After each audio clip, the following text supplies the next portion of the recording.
Hello, it's DurgaMata and it's Sunday the 24th of May. And my aim this month was to do a live video on Instagram every day throughout May, sharing some mindfulness exercises to make the world a bit happier and more peaceful, because we're going through crazy times. And we can only lift the world if we strengthen ourselves and share our inner peace with each other. Because the world is a reflection of who we are and our energy and our life. So if we encourage conflict, we see it in the world. And if we can encourage inner peace in time, that will also be visible in our communities, in our families, and in the world at large. So that's the theory. So having decided to do that, I wanted to set a kind of structure. I'm going to do a mindfulness exercise. But first of all, I like to share some nature. My company is Ultimate Stress Solutions, and when you do research into what reduces stress, the top of the list is spending time in nature. I've got a friend actually driving over as I speak, and we're going to go forest bathing in Isabella Plantation, which is famous for its azaleas. And to my shame, I haven't even set foot in it since the beginning of April, when the azaleas start. So hopefully I will see the last of the last. Now, the nature I'm sharing with you today, I've got a back garden. I have a garden which is kind of nature garden. In other words, I don't do any gardening. I let nature rule. And one of the lovely things which I hadn't planted or known about until it showed itself is wild roses. And they're nearly finished, but I was able to find some for you. I have shown them on other mornings. So here are the wild roses. And when I finish my live Instagram, I will draw them, because I'm an artist. And if you're serious about art, you need to do some observational drawing each day. I wonder whether I can show you my little sketchbook that I keep in my handbag. The handbag is beside me. If I keep looking long enough, I can fish it out. Here we go. It's just a little slightly battered sketchbook,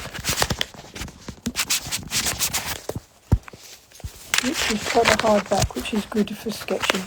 The main thing I've got in this one is I've been focusing on doing card designs with butterflies. So I've got the templates that I drew, the studies that I drew of the butterflies that I cut out and stuck in it. Which is not what I planned to show you, but I will anyway, because they're interesting. That's a study of the peacock butterfly. Mostly they're the shapes that will actually fit, that I used as templates to fit onto the silk which I was painting. Put a scarf of some silk that I've painted around my neck today, because my top was looking a bit boring. It's not actually a scarf, it's just a length of silk that I painted. Actually got a commission for a dress, and it was in peacock colours, and this was a bit that was left, and I use it as a scarf. So here are some of my sketches. I've been looking at the leaves and the way they unfold, different shapes, oak leaves and hazel leaves, and cocksfoot grass. That was on it says 24th, but today's 24th. That was actually on the 23rd. And this is alkanet, which grows in my garden. Deep blue flower. Oh, and this is brambles. It's a type of wild rose, but they're brambles that turn into blackberries. So that's the art corner. Except I'll show you the latest cards. I make cards to sell to raise money for families that I know in Gaza. I may have shown you this one before. Let me use my right hand. It's more steadier. So that is kind of a freehand cat. And that's another freehand cat. And then we get some of the butterflies, recent butterfly cards. Most of them aren't very good, but in mindfulness, we accept things how we are. We don't judge them. This is a sort of random butterfly sitting on a leaf. Sort of patchwork. I was experimenting with different colour combinations. Here is a peacock butterfly. And here's one which is a blue butterfly. And here's another one sitting on a flower this time. And another one sitting on a leaf. And as you see, when I'm just doing it from imagination and not from actually looking at a real butterfly, they don't tend to work so well. And this is a comma butterfly. So that's the butterflies. And then I had an idea, because these ones are very slow to draw, very slow to paint.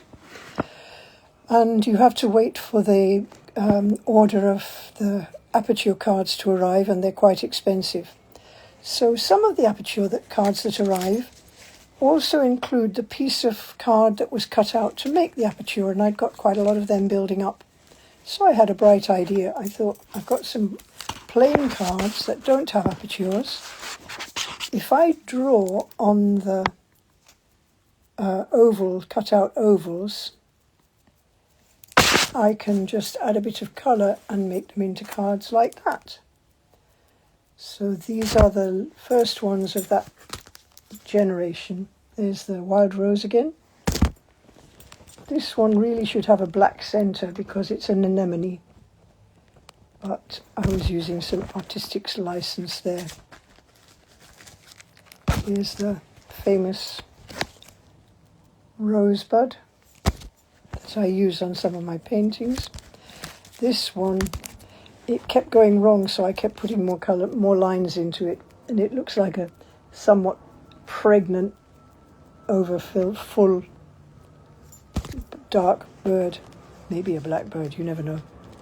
And then I've got a pyramid flower. I think it probably should be yellow. It's probably a mullein, but I didn't have a yellow paint, so I used red. And then I've got a couple of monarch butterflies, which were the first ones that I painted, and I was painting them using the silk dyes because those are the colours I've got. And actually the cardboard is too absorbent.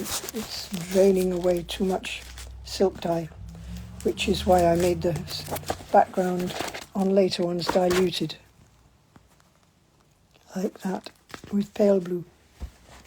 So now we definitely got the art side done, we've got the nature side done, and then I always like a quotation or a poem, and I've been very interested following what the Pope's been up to and listening to the latest news from the Vatican.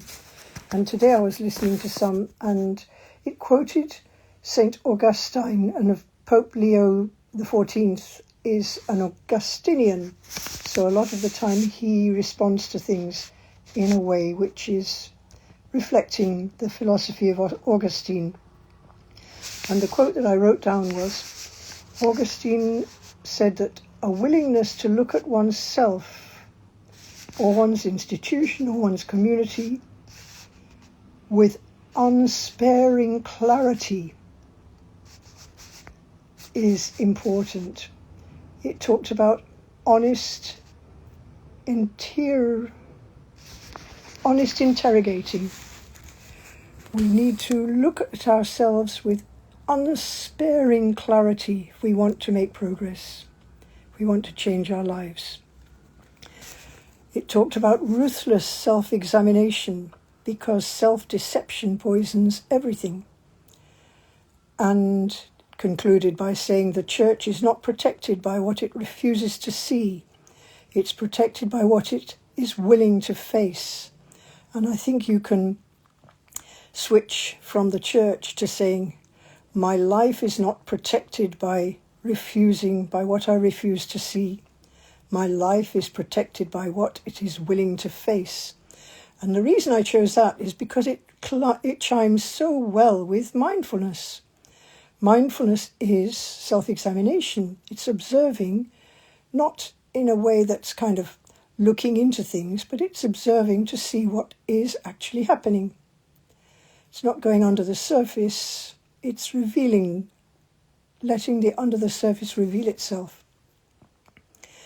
So first of all, what is mindfulness? Mindfulness is an exercise that everyone can practice, and it has a powerfully positive effect on our lives.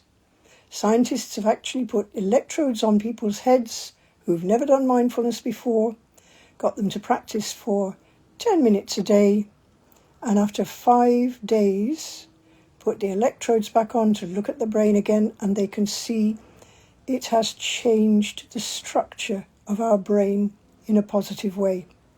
So mindfulness is something that actually rewires our brain in a positive way. The neocortex, which is the part of the brain that's round about the front and controls things like problem solving, they call it the command center, and it's to do with making decisions, deciding what not to do. Also creativity is based there. All the most powerful and executive skills that make human beings different from other animals come in the neocortex. And that is what becomes denser when we practice mindfulness. More cells are grown there and more connections are made there through using mindfulness. And one bit which decreases in size is the amygdala. And the amygdala is all about dealing with stress. So mindfulness is used for reducing stress, and they can actually find proof that it does reduce stress. So how can mindfulness do that? Well, for that you need to think about what mindfulness is. And I say mindfulness is a bird with 2 wings. The first wing is bringing our attention here and now to the moment. It's almost like stepping outside and having a look at yourself, observing yourself in a dispassionate way and just noticing what it's like to be me here and now at this particular time. So present moment, here and now. And the second wing to the mindfulness bird is your attitude to what you observe. And the attitude towards yourself and all that you discover is kindly, compassionate, and almost playful. There's no criticism, no judgment. It's all about seeing what is real and noticing when our mind takes us off away from this present moment. And the mind is restless. Even if you take 1 minute out and just step outside of yourself and observe your thoughts for a minute, you'll notice how they move. And the Buddha, who is like the great exponent of mindfulness 2,500 years ago, he said the mind is a drunk monkey. It's jumping through the trees, it's pulling your hair and pinching you, it's screeching, and a lot of the time the mind is not here and now in the present moment. And that's why it causes a lot of stress. Much of the stress in our life is caused by an unruly mind. Something horrible happens, but it happens in a moment, here and now, at that particular time. And then it's in the past. But what does our mind do? It holds on to it, and it dwells on it, and it ruminates, and it remembers it, and it feels very angry about it and upset about it. And all that emotion of stress has gone. It's not here now. It's gone into the past. But our mind is bringing it back into the present moment very nicely, piling up. And then one bad thing happens and you think, oh yes, and that other bad thing happened, and something else bad happened. And hello Musk, good to see you. I'm doing a mindfulness exercise at the moment, or I'm talking about preparing to do a mindfulness exercise. So I hope you don't mind. I'll chat with you later. but I'm just introducing the mindfulness exercise and explaining how the mind has a habit to go off into the past and pull up things that have happened that were horrible and bring stress from that back into the present moment. And also, your mind has a habit of going into the future and thinking, oh no, what if this happens and what if that happens, and that would be terrible. And so it's inventing stress that hasn't even happened yet and bringing it into the present moment. So when we practice mindfulness, the first thing is we keep our attention on here and now. We notice where we are. We notice what we're doing. We notice our body, how it's feeling. Is there any tension or any pain in our body? What are the emotions that are flowing through us? And all that kind of thing is brought in this present moment to give our mind the discipline of staying here and now and noticing what it's like to be me. And that's the secret of mindfulness. Now, some people try and they say, oh, it's no good, my mind won't stay here and now, it keeps going back or it keeps going forward or thinking about something else or being distracted. But that's what the exercise of mindfulness is. It's noticing when your mind moves and bringing it back to the present moment. And that's what is like building the muscles in our body. That's what's creating new brain cells in our neocortex. And preventing the mind from bringing stress reduces the stress in our life and gives all the great benefits. So now you know a little bit about the background. And today I'm going to do for the first time this month, an exercise which is using visualization and using our positive mind to talk to ourselves in a way which is going to bring more peace and reduce the stress. It's often called a loving kindness mindfulness exercise. So before we do an exercise, I always say you need to either sit or lie down. If you're sitting, make your back straight. I'm just straightening up myself a little bit. My current position is sitting in my bed with my back against the bed because I like to have the support. And I'm sitting, imagining there's a thread lifting my head up towards the sky because we need to have our spine erect but relaxed for mindfulness practice. And if you're lying down, make sure that you're comfortable but not so comfortable that you're going to fall asleep. We need that kind of alertness. I'll just read again the quotation that I used this morning. It's from a commentary about the current Pope, Pope Leo XIV, who is an Augustinian.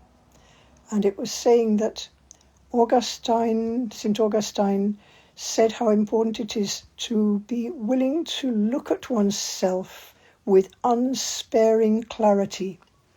So in the same way with mindfulness, we're looking at ourselves with curiosity and attention. It's not a critical attention, there's no criticism or judgment, but we're really looking almost like a scientist to see what it's like to be me at this moment in time. So we've got our back upright and straight, and I like to start with a bit of a stretch. Move your body a bit because you're going to be asking it to sit still. So you want it to feel that you have taken it under consideration so it won't distract you with too many strange sensations or emotions. And then I like to take my attention to my breath. This isn't a breathing meditation, it's just a way of settling your mind before you start. Making your breath a little bit gentle and slow.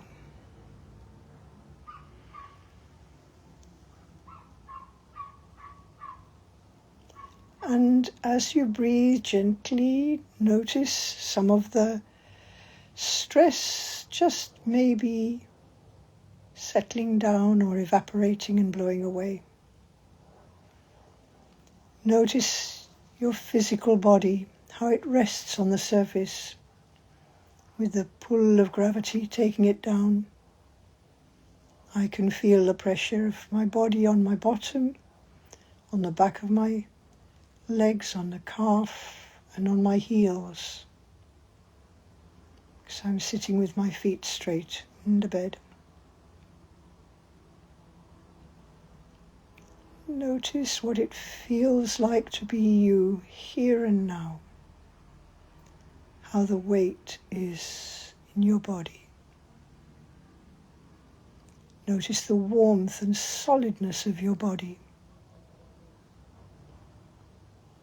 I could notice where my one hand is on my other arm. And notice where one leg is touching the other, how warm it is.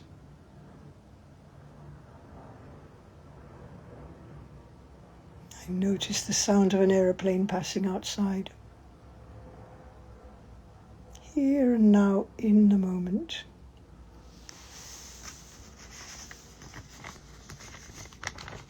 So then, just turning to the page in my notebook where I wrote it down, I'm going to start with this loving kindness exercise.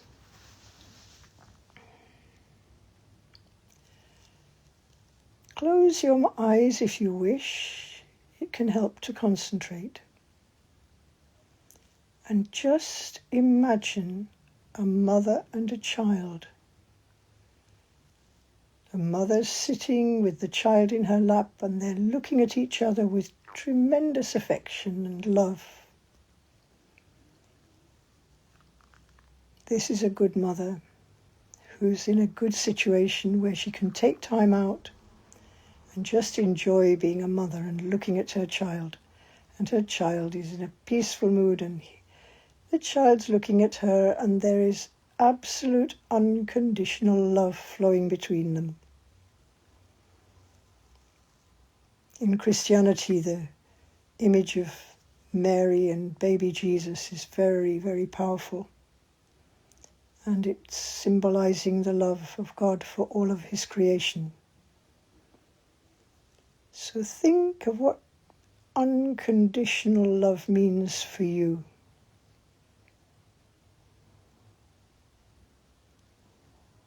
Do you have anybody in your own life who loves you unconditionally, just as you are? Bring them to mind. Have you ever had anyone in the past who's loved you unconditionally?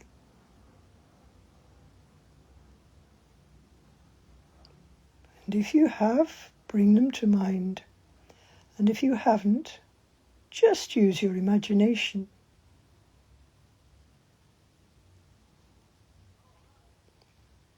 Imagine you are both the mother and the child. The mother knows the child will do silly things. They'll make mistakes. They'll play in the mud and get covered with mud. But that's okay. The mother loves the child just as they are. She'll wash the mud away with a smile.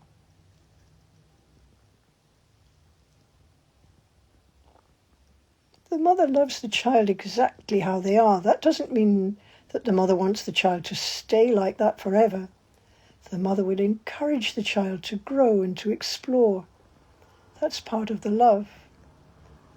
The mother will encourage the child to change and become a great, wise adult.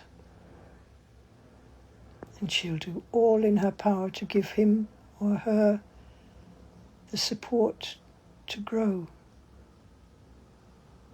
But at every moment she will love that child exactly how they are. Sorry, my eyes are closed, so I'm turning the phone without realizing it. Oh, my mind got distracted. It looked at the phone. It noticed it was turned sideways. So I brought my mind back to here and now. With a smile. No criticism. No judgment. Just love and gratitude. Take my attention back to my breath and get back to the exercise. Visualize yourself as the mother and as the child. Feel that sense of unconditional love flowing. You can put your hand on your heart if you like, because we're getting into the heart and out of the mind.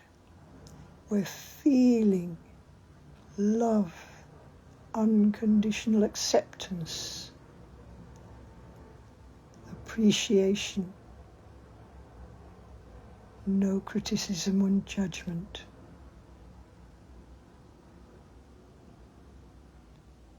Let that sense of unconditional love flow in your breath.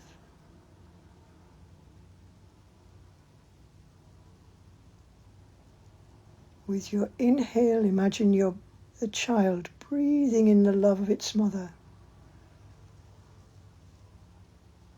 And as you exhale, imagine you're the mother breathing your love to your child.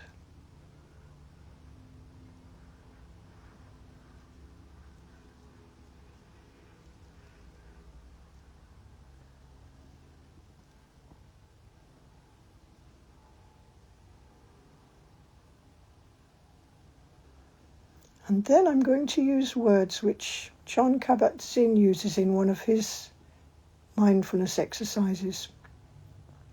I guess they're taken straight from Buddhism, but I don't know. So he says, say to yourself in silence, very softly and quietly, may I be safe and protected. May I be free from inner and outer harm. And you can do this with me. Repeat softly and silently in your mind. May I be safe and protected.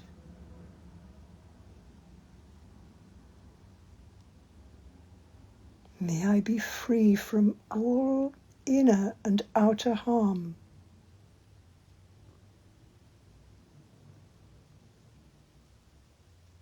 This is especially chosen for Gaza at this moment, because my families in Gaza are struggling with so many difficulties.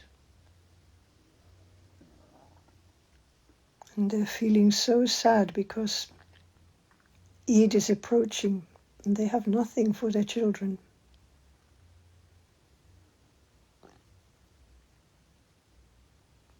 I hope they can teach their children this exercise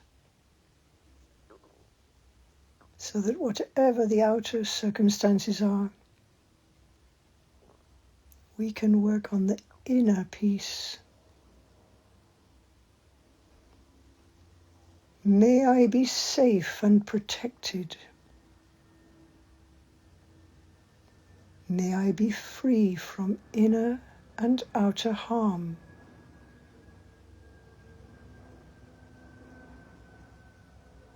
May I be safe and protected. May I be free from inner and outer harm.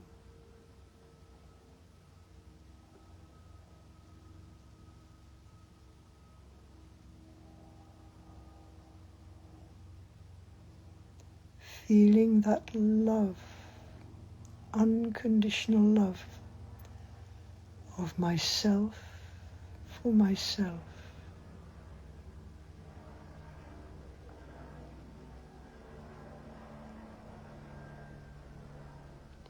And then the next phrase to repeat is, may I be happy and contented. And this comes when we don't have that judgment or criticism for ourselves or for anyone else or even for the circumstances around us. May I be happy, happy. May I be happy. May I be happy and contented.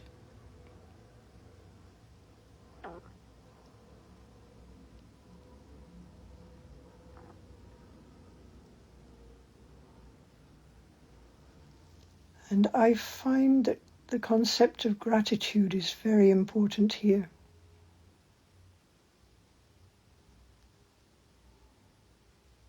So as you repeat in silence, may I be happy and contented, bring to your mind some of the millions of blessings that are real in our lives, however bad things are. Gratitude that there is a universe. Why should there be something at all rather than nothing? Gratitude for the mystery of the universe.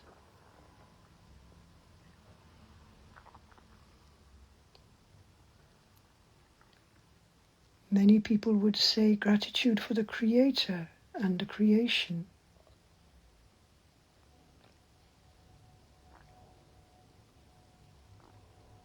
Gratitude for my life. Gratitude for the planet that I live on.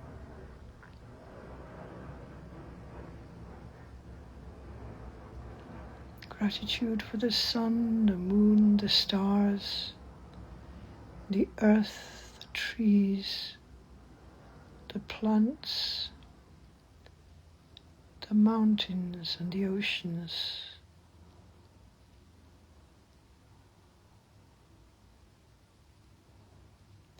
Gratitude for the oxygen and the capacity to breathe. Gratitude for each breath.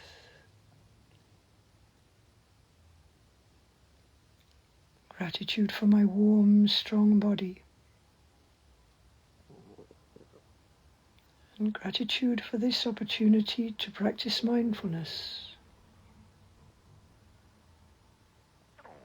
Gratitude for the inspiration and motivation to share my mindfulness. And gratitude for all the people who ever may watch it and share.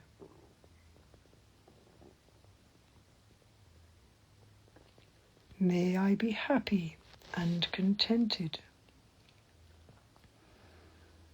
May I be happy and contented.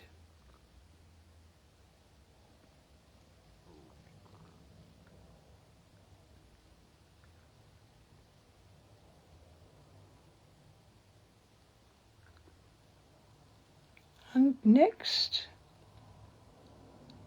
repeat silently in the depths of your heart, may I be healthy and whole to whatever degree that is possible for me.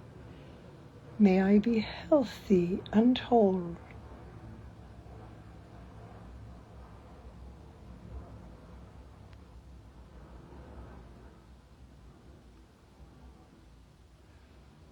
May I be healthy and whole to whatever degree that is possible.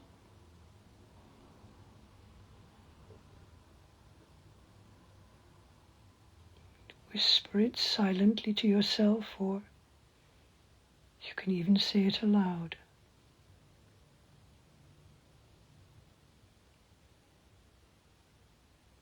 May I be healthy and whole to whatever degree that is possible.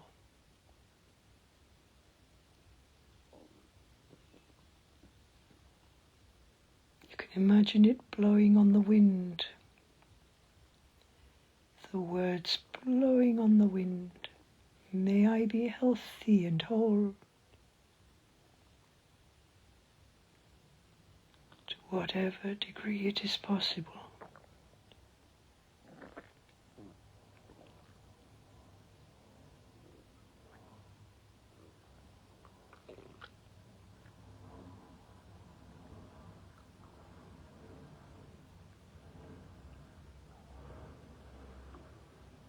And finally, May I experience the ease of well-being.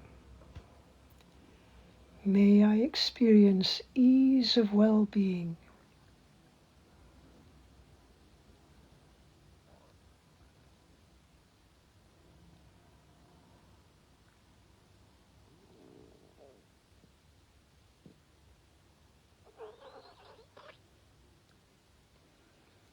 And I like to continue. May I know what is ease and well-being. May I know ease and well-being.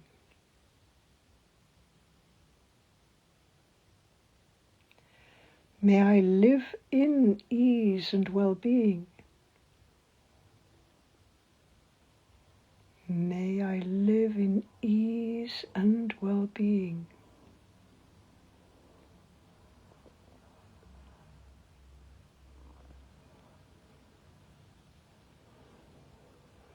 May I know inner peace. May I live in inner peace.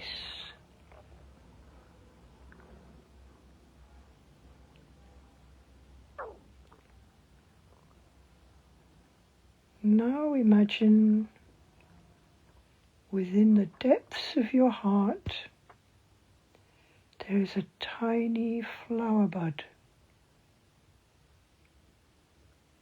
And as you observe it, it starts to grow. And the little flower bud is swelling, and the tip is separating so that you can just begin to see the color of the petals.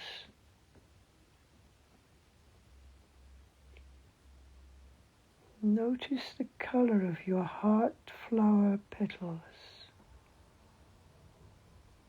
And as you observe it, it grows and the petals open.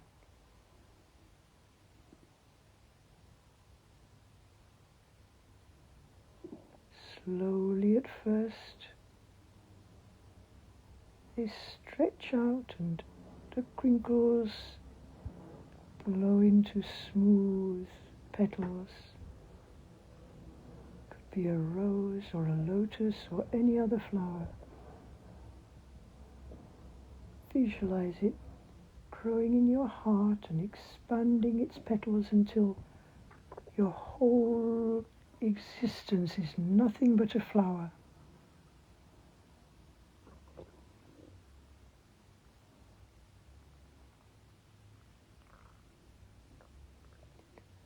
And as it opens its beautiful petals,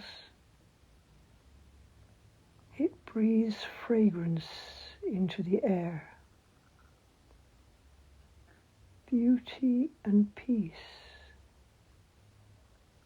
Beauty and purity. Inner peace and joy.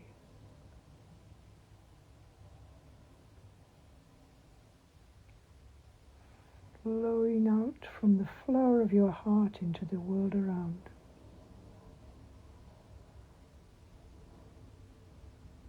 And the exercise that you've been doing, which was filling you with inner peace, is now expanding and embracing the world. And so you can say, secretly and silently in the depths of your heart,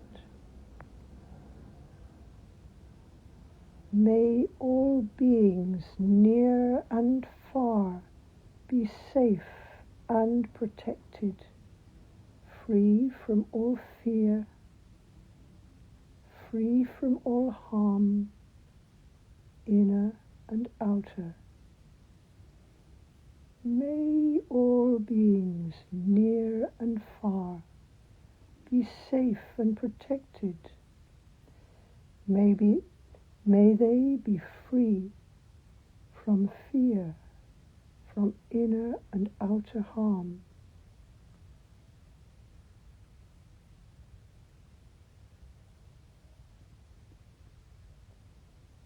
May all beings near and far safe and protected, free from fear, free from all inner and outer harm.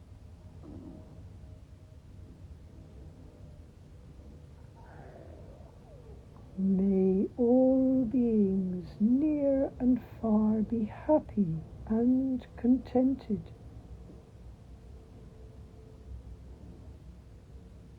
May all beings near and far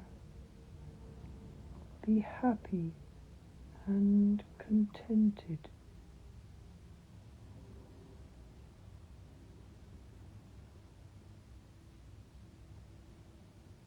May the fragrance of my heart flow into the universe to embrace all beings, near and far, with the fragrance of inner peace and love and joy.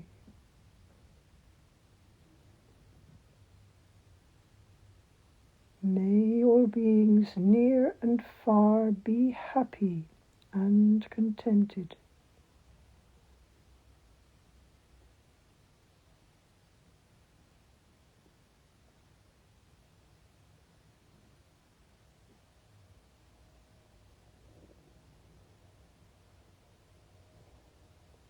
Don't be surprised if your mind moves sideways. That's the nature of a mind, to jump. And if you're living in Gaza, it's summertime and the heat is going to disturb you, and the noise of the people crowded into your enclave are going to be disturbing you. And the insects and the mice are going to be disturbing you. But each time you're disturbed, bring your mind back to the exercise. You can close your eyes. May all beings near and far be happy and contented. May all beings near and far be happy and contented. And it's making me smile because that invocation expands even to the insects and the mice. For the sake of your family, you're going to have to deal with them later. But for now, you can just wish them to be happy and contented insects and happy and contented mice for the little time that they live before you sort them out later, for the sake of your family's peace and happiness. This is the world we're in. Challenging. May all beings near and far be healthy and whole, to whatever degree possible. May all beings near and far be healthy and whole, to whatever degree possible. And my mind straight away is going to Abu Yusuf, who has a bullet in his back. To whatever degree is possible, may you be healthy and whole.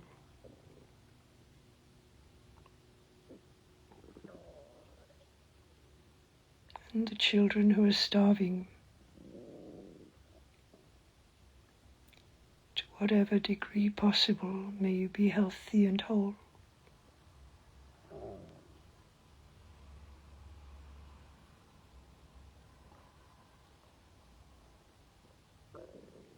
Mindfulness being here and now.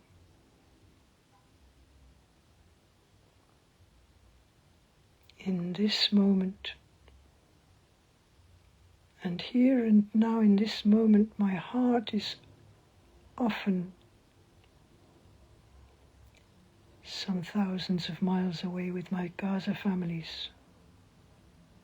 So I bring them into the meditation. I bring them into this mindfulness exercise with special strength and power, special love and concern. May all beings near and far be healthy and whole to whatever degree possible.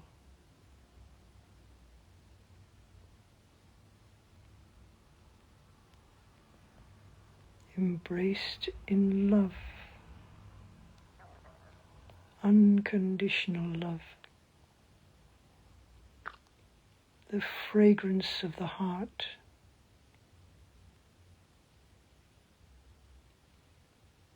And then may all beings near and far experience ease of well-being. May all beings near and far experience ease of well-being.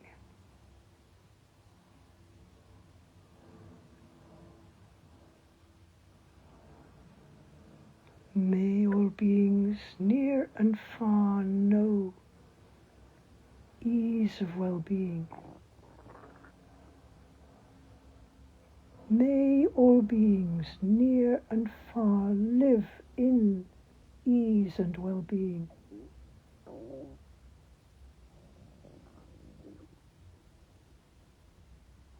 May all beings near and far experience inner peace.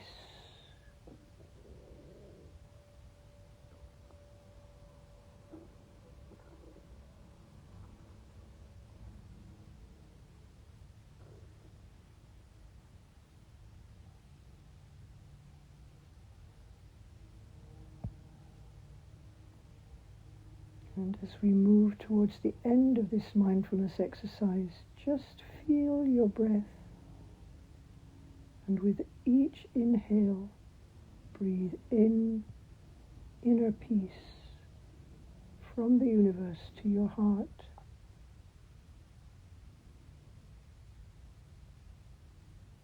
And exhale inner peace to all beings wherever they are.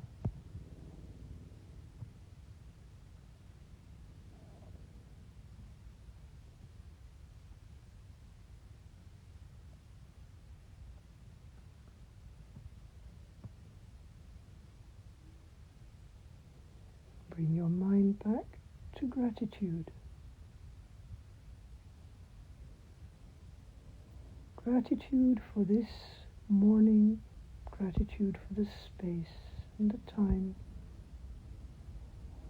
to share this little mindfulness practice.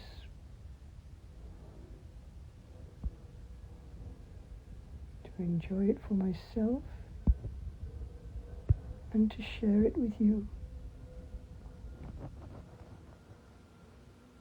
And especially with Musk.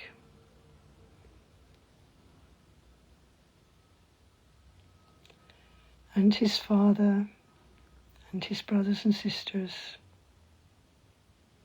in Gaza, who are here with me this morning. Gratitude to Allah, to God, to the universe for giving me this opportunity to share my heart and my love with your family.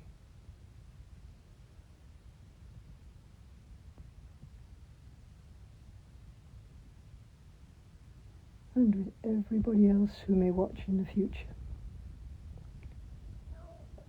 I hope Musk is getting better. I know he has been so sick.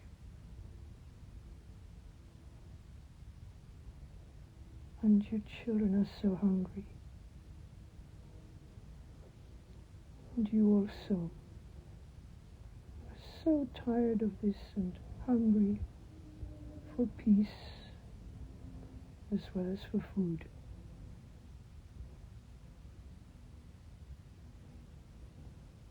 My heart of loving kindness I share with you. My gratitude.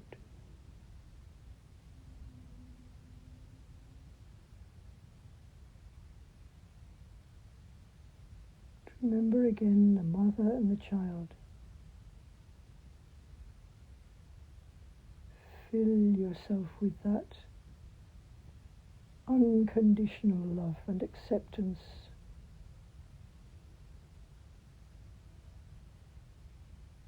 That loving kindness which transforms our world.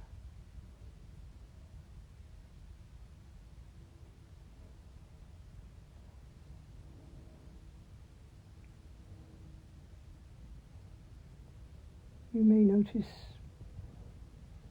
thoughts of dissatisfaction with elements of your life, but your love embraces you just as you are.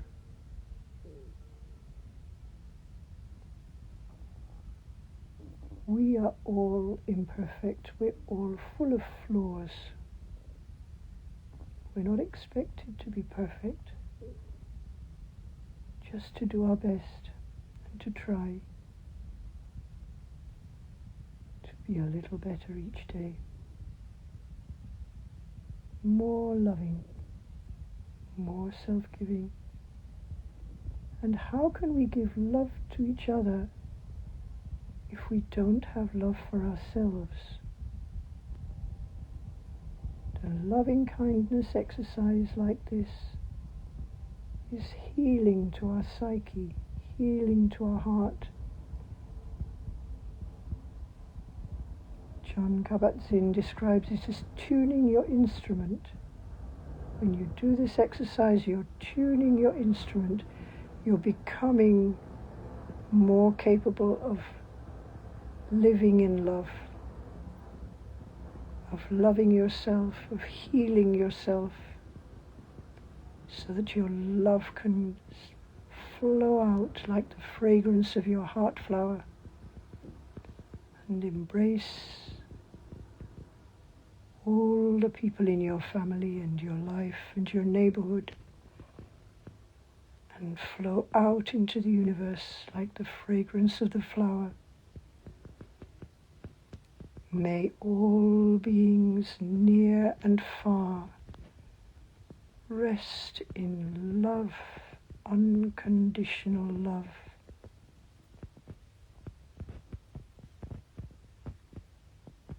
And inner peace.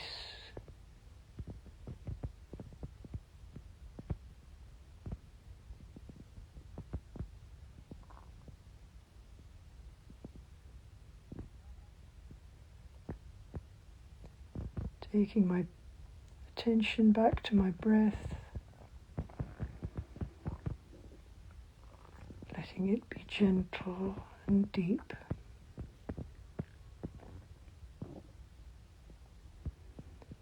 Noticing the way that air flows in through my nostrils,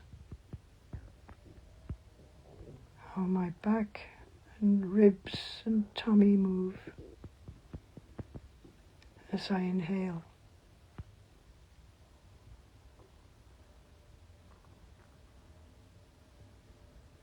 And exhale.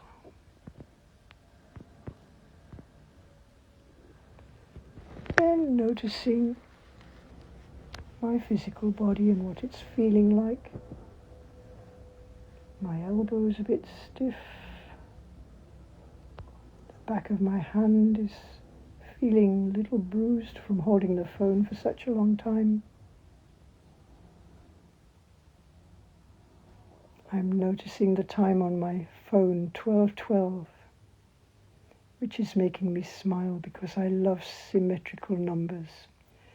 I almost think of them as a smile from God.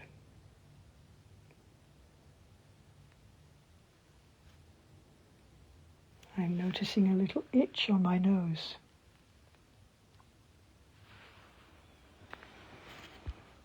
And now I'm taking my attention to my body again, giving it a twist and a stretch. And I need to put my phone where I can rest it so that I can do my closing exercise. Oops. Put it on my notebook, but my notebook will probably fall over. Bending my knees a bit to see if they will hold it up. There, got it. Now my closing exercise after a mindfulness exercise is to rub my hands together, creating some warmth from friction. And then just rest my hands on the side of my face and feel that sense of self-love and gratitude.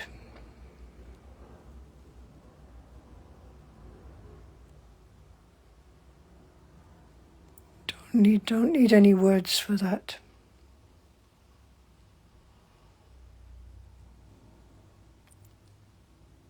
Gratitude for being this particular unique human being that I am, here and now at this moment in time. Different from who I was yesterday, different from who I will be tomorrow, because whether we like it or not, every moment of every day we're changing.